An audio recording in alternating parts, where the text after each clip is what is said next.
तो बिहार में नई सरकार को लेकर राजनीतिक हलचल तेज हो गई है। सीएम हाउस में नेताओं के आने जाने का सिलसिला जारी है। आज मंत्री विजय चौधरी, सांसद देवेश चंद्र ठाकुर और उप मुख्यमंत्री सम्राट चौधरी ने नीतीश कुमार से मुलाकात की। बिहार की राजनीति में अगले 48 घंटे बेहद अहम साबित होने वाले हैं।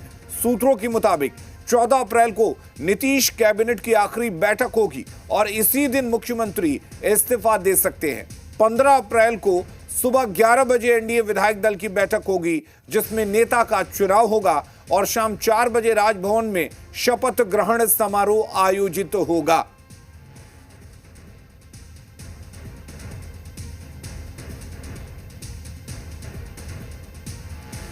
नई सरकार के गठन की प्रक्रिया शुरू होने वाली है।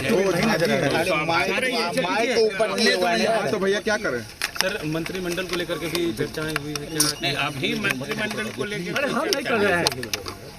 सर, नई सरकार का गठन कब तक हो जाएगा? हो जाएगा। आप सब लोग को मालूम है। अब यही कहेंगे कि चंद दिनों का इंतजार है, कर लीजिए सब्र से। नीतीश कुमार कब इस्तीफा देने जा रहे हैं? नीतीश कुमार भी अब तो सब कुछ टाइमलाइन आप लोग को पता चल जाएगा जल्दी। सर, मुख्यमंत्री के चेहरे को लेकर मुख्यमंत्री के चेहरे को लेकर के अभी तक सहमति नहीं बन पाई है क्या? सहमति, इसमें सहमति कौन किससे पूछ रहा है? तय करना है और इस मायने में भारतीय जनता पार्टी की अपनी प्रक्रिया होती है। उनकी अनुशंसा पर एनडीए के विधायक दल न नेता चुनेगा। मुख्यमंत्री तो वही बनेगा जिसको एनडीए के सारे विधायक मिल के नेता चुनेगा और इसमें भाजपा की अहम भूमिका है। अब वो लोग तय करके बताएंगे, फिर एनडीए के विधायक दल की बैठक होगी, उसमें विचार करके फिर जो जिसको नेता चुना जाएगा। नीतीश कुमार आखिरी कैबिनेट करेंगे। नीतीश कुमार आखिरी कैबिनेट जो मंगल को होने वाला है वो करेंगे। कैबिनेट होने की संभावना तो है, लेकिन अभी तय। इशूज पर वो बोलते रहे, बहुत कुछ सीखने के लिए, समझने के लिए होगा कि इशूज पर बात कैसे रखते थे वहाँ पर। वो पार्लियामेंट को हम लोग को ही बोलते थे, बहुत उनको लगता भी था कि पार्लियामेंट एक ऐसा प्लेटफॉर्म है जहाँ देश भर के लोग रहते हैं और बिहार से लेके और पूरे देश की इशूज पर वो बात रखते थे। और जहाँ तक बिहार की बात है, मैं फिर एक बार ये चीज़ स्पष्ट कर देता हूँ, 25 से 30 का जो मैंडेट है, नीतीश कुमार के नेतृत्व में हम लोग चुनाव लड़ने गए थे। सबका सहयोग था। पांचों एनडीए दल का, प्रधानमंत्री जी का लगातार दौरा रहा। चुनाव से पहले हर एक महीना आते थे। और ये जो सरकार अभी बनेगी, वो जो नीतीश जी की नीति है, नीतीश जी के जो विचार है, नीतीश जी का जो काम है, उसी काम को इस सरकार आगे बढ़ाएगी। और रुपेंद्र हमारे साथ बने हुए। रुपेंद्र, हलचल तेज है, क्या कुछ मुलाकातें हो रही हैं और मुलाकातों के बीच क्या कुछ बातें हो रही हैं? देखिए, हलचल तेज है और साफ तौर पर सुबह की बात की जाए तो सुबह जिस तरह से विजय चौधरी पहुंचे, संजय झा पहुंचे, साथ ही देवेश चंद्र ठाकुर पहुंचे और उसके बाद उप मुख्यमंत्री सम्राट चौधरी पहुंचे। सम्राट चौधरी 12 घंटे में दूसरी बार पहुंचे थे, क्योंकि आज सुबह तो पहुंचे ही, कल शाम में भी सम्राट चौधरी पहुंचे थे मुख्यमंत्री नीतीश कुमार के पास और तमाम नेताओं के बीच में आधे घंटे से अधिक जो है बैठक हुई, बातें हुई और बाद में विजय चौधरी जब निकले तो उन्होंने अपनी बातों को सामने रखा। साफ तौर पर उन्होंने साफ कर दिया। देखिए, जेडीयू जो कहती थी कि एनडीए तय करेगा, ठीक है, अभी भी उनका कहना है कि एनडीए तय करेगा, लेकिन अब जेडीयू की तरफ से ये कहा जाना कि बीजेपी को सीएम बनाना है, बीजेपी तय करेगा, उसके बाद एनडीए विधायक दल की बैठक में तमाम चीज़ों को तय कर लिया जाएगा। तो अब जो है साफ कर दिया गया है कि बीजेपी को जो तय करना है वही जो है एनडीए विधायक दल की बैठक में तय होगा।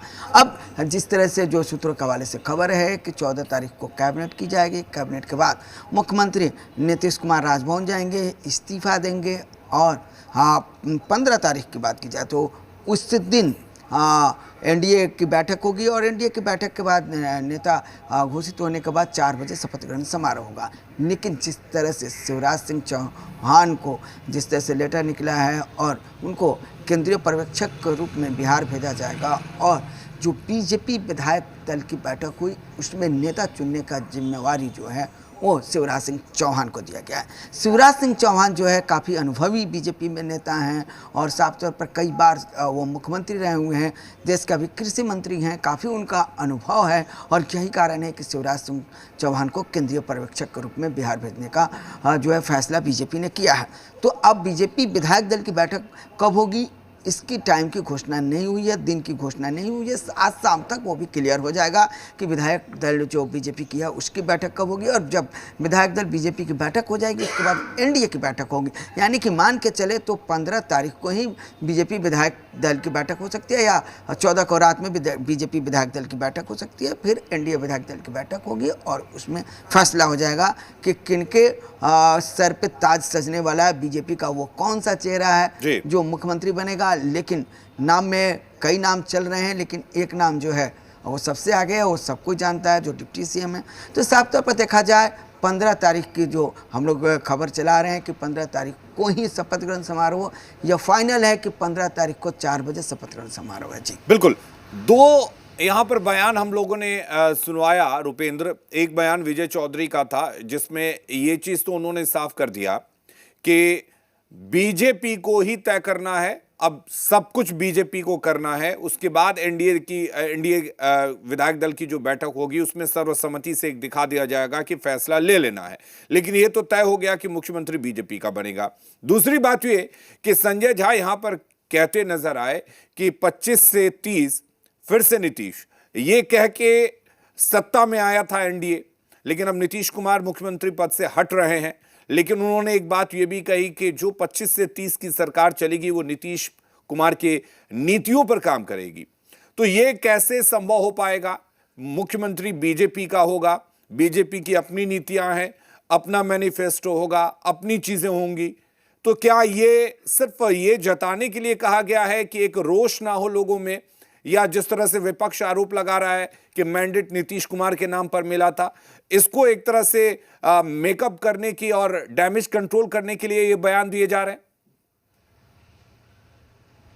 देखिए, आप जिस तरह से बता रहे हैं कि डैमेज कंट्रोल के लिए बयान दिए जा रहे हैं, माना जा सकता है कुछ पल के लिए कि डैमेज कंट्रोल के लिए ऐसे बयान दिए जा रहे हैं, लेकिन वो चीज़ जो है बीजेपी जो करती है, बीजेपी की बात की जाए तो बीजेपी को पिछले 25-26 सालों से मैं भी कवर करते आ रहा हूँ। तो बीजेपी का अब जो नया बीजेपी जो उभर के आया उसमें एक चीज़ मैं आपको बता दूं कि जो एजेंडा तय होता है, मैनिफेस्टो जो बनाया जाता है, बीजेपी का हो, जेडीयू का हो या एनडीए के मैनिफेस्टो की बात की जाए तो उसमें पहले से ही तैयारी कर ली जाती है।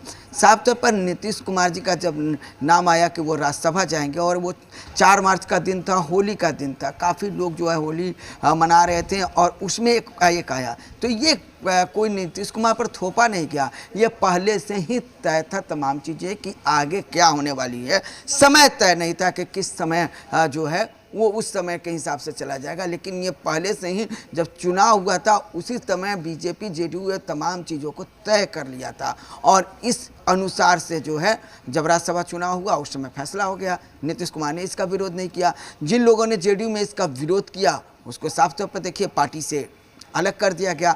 कुछ संसद के बाहर की भी तस्वीरें आई कि जो लोग विरोध किए मुख्यमंत्री नीतीश कुमार उनके साथ क्या किए। तो तमाम चीज़ें हैं, तमाम चीज़ों को है पहले से ही बीजेपी और जेडीयू ने तय कर लिया है। हाँ, अब जो है पार्टी में टूट नहीं हो, अब जो है कि जो जनता है नाराज़ नहीं हो, तो इस तरह के बयान जरूर दिए जा रहे हैं। लेकिन सम्राट चौधरी की एक बात, क्योंकि लगातार उनके जो बयान आते हैं, चाहे लगातार वो जिस तरह से समृद्धि यात्रा में जा रहे थे तो उस समय वो कह रहे थे कि मुख्यमंत्री अगला जरूर होगा, नीतीश कुमार जी इस्तीफा देंगे तो, लेकिन जो नीतीश कुमार जो काम किए हैं नीतीश कुमार के पद चिन्हों पर चलेगा। और यही बात संजय झा कह रहे हैं।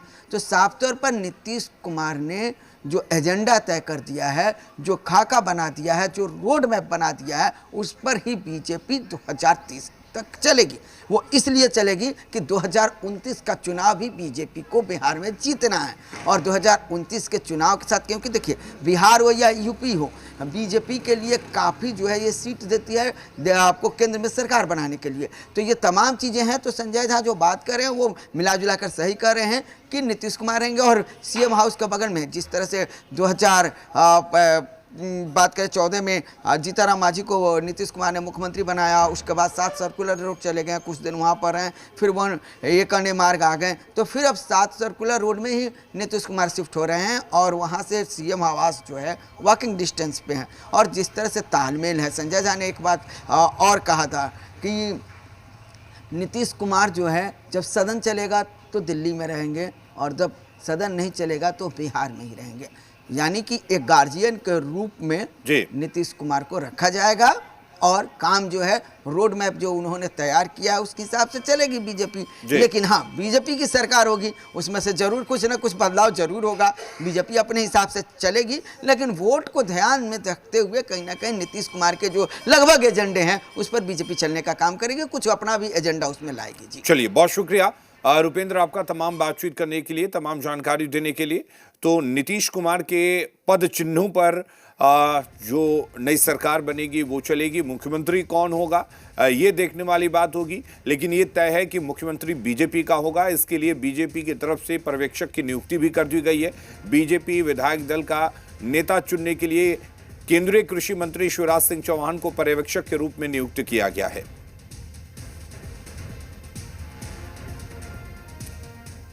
और इस बीच तेजस्वी यादव ने एनडीए पर